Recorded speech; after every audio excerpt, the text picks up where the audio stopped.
touching on everything that you said, how does your music reflect everything that you told me about? Let's talk about my song. One of my favorite songs is In My Head. Yeah. Talk about that. And the spelling of it as well. Yeah, alright. So, I actually, I went to school in New York for music production. And I just met a lot of different people up there.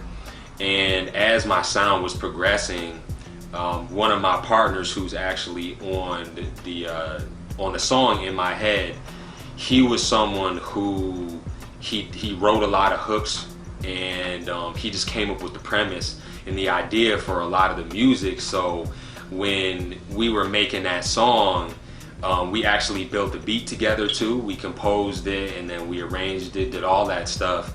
And it just like, it kind of was a time when I was just growing, you know, not only as a person, but musically. So that's why the spelling of it it's just talking about like my third eye, and just like, just waking the fuck up, you know what I'm saying, and to just different things in the industry, with music, and just as a human being, you know what I'm saying. So that particular song it's like, it's one of many where, again, it just has multiple meanings, and you know, it's just fun to express that type of thing with In My Head. But Foul Play, yes, sir, is different from that song, because the project that's on is very layered, like you said. Yep. You actually are hitting on lots of layers in your music. Correct. Tell me about Foul Play and the inspiration behind that wordplay. So Foul Play, it originally, I think I was inspired by a Chris Brown song. I think it was The Grass is Greener, and it wasn't necessarily the premise of the song, but it had to do more with just like the overall vibe of the music, and just like how the lyrics were and shit like that. And so I made a beat for it, obviously, and I actually sat on that beat for, I think, like 2 or 3 years, but I had wrote a verse for it, you know what I'm saying? So I basically had the premise of it, and that's just like, with the beat, it just kind of gave me that vibe, was like a salacious person, you know what I'm saying? So, you know, so basically when I sent that over to my partner at the time, it was like, he then started to like put his like, he wrote the hook for it, and then we ended up adding other stuff to it, and then I wrote another verse to it. So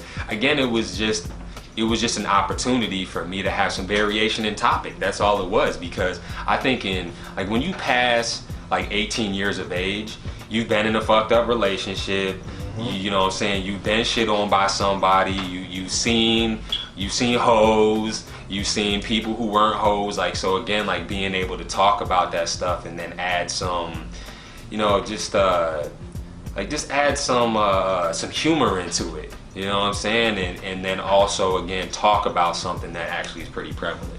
Pick Up the Pieces Volume 1 is very, like I said, layered. Yeah. Even with the guest spot, shout out to the Brothers Grimm, because You Can't Relate is a song that really hit me a certain Right. way. I want to know, how hard is it to relate to the audience?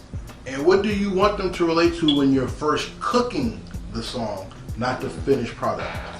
Oh man, that's a good question too. I just want them to know and be able to understand that I'm a human being as well. Like, there's no perfect formula that I go by. Now, I do have a way that I produce and I create, compose, arrange and shit like that, but that's very technical. A lot of that stuff, it doesn't really make it into the overall process that I'm telling people, you know what I'm saying? But I want really them to understand before it's finished is that quality's going into it, and then again, I'm just like y'all, but I'm just from a different area of the United States or the world, and then you know, I go through shit too, like basic shit, you know what I mean, and then other shit too. Okay. You know? Okay. And relatability is what's missing in a lot of people's music. Right. Let me tell you something. Megan Thee Stallion is Yeah. one of the dopest female artists ever. Yeah. And it's not because I like her butt or because I like her voice. She's dope because her wordplay is significant and her outside ventures are also Nipsey Hussle-like. Right.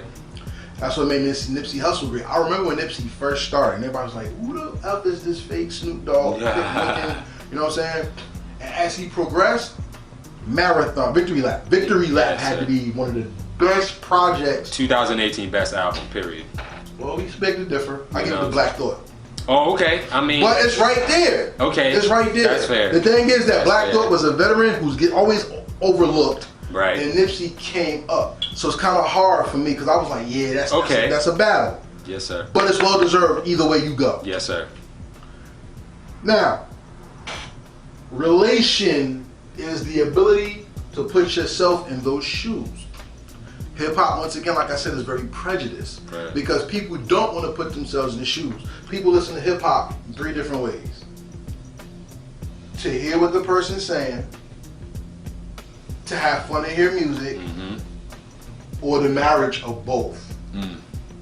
Where do you think people go wrong when listening to your music? I mean, expectation, really. You know what I'm saying? Just like you said, people are listening for something specific, and I don't necessarily give that to them, whether it's a topic or the like a popular sound. I mean, I would say that my music it has a relatively popular vibe to it, but it's my spin on that. That's really all it is. So, but I think when you add expectation into anything, it colors shit in a negative or positive way, and a lot of times people just need to receive it how it is and appreciate it for how it is. So when you think about, since we were talking about Nipsey, and you really made a very relevant point that, again, people are like, oh, who's this tall dude with braids? He's a Crip, and he's just trying to be like Snoop Dogg, right? No, like, he's something way different. Well, I wouldn't necessarily say way different, but he's just... No, he was. He brings his own style to it, right? No, he was different. There you go. He talked about commerce. Right. When Snoop talked about, I love these hoes. So it was different. That's true, yeah. But how about this? Spencer Sterling is my man. Right. Who is Mitt Music? Mitt Music, I mean, that's just my brand. That's Spencer Sterling's brand, you know what I'm saying? Because the thing is, originally, like, I went through a couple different iterations because, like, my first name is actually Jay. So I was like Jay History, like Jay this, Jay that. That's a dope clothing brand. Right. That would be dope. Jay History sounds kind of hot. Exactly. And the thing is, there's another artist in Queens named Jay History. Well, that's the thing. That's relatability, and that's the thing about the spirit in which hip hop is, because hip hop is organic. Right. So we have Nas, and we have Lil Nas X. This is true. We have J. Rule. We have Ja Rule. Yeah. It kind of goes. That's true. But I think you should still keep that as a clothing brand. 100%. Yeah, I mean, because there's certain different, because like I've even dabbled in like pop music and stuff like that too, and like dance music. Talk about Diamond District. Exactly. So Diamond District, that particular song, that's when I went away from basically composing my music, because like I would always make every beat, write everything, record it and shit like that, but I was like, you know what, let me work with another producer. So I work with one of my boys who has been making music for a while, and that whole project, OSV, I used music from him. So basically it was just a different vibe, man. Again, I wanted to add some variation to it, and I had some ideas when he was playing me the music, so I was just like, okay, let me just try something different, you know what I'm saying? So having all that stuff a part of my brand, that's really been pretty serious. So Spencer Sterling as an artist, and then Mitt Music as a brand, as a production company, and shit like that, that kind of helps me keep it all under one umbrella, but just express different parts of it, you know? So, like we said, talk about finding your voice. Right. What is the difference between my man on Mitt Music from Picking Up the Pieces to you on Uncaged Mike Volume 1? What's the difference? I think Caged Mike, that's just like, that's kind of like a very angry side of Spencer Sterling a little bit, you know what I'm saying? Like it was a shorter project, but it was kind of a play on like me having braces at the moment too, because I'm just fucking tired of having braces, and anyone else who has had braces, they understand but you can find parallels in the journey too. You can be like, okay, if you want like straight teeth, if you want more of like a mechanically correct smile or whatever you want to call it, you got to go through those hardships. So it's the same thing with the music. Like if sometimes you're going to be shit on, sometimes people aren't going to appreciate you for what you do, these things. So that's really what Cage Mike was about. And it was, again, just like that portion of my personality that was just like, I feel like I'm just like, people are putting me in a box, you know what I'm saying? So that's what Cage Mike was about. So I asked you this question to really bring it all in perspective. Michigan hip hop is in a place where they had to find their identity because they really didn't take, they were just all bombarded or accepted a lot of the influences. Correct. Identity is what defines your culture, your lineage, and also your legacy. Yes. So then how do you identify yourself now that you dabble in music and other forays of entertainment?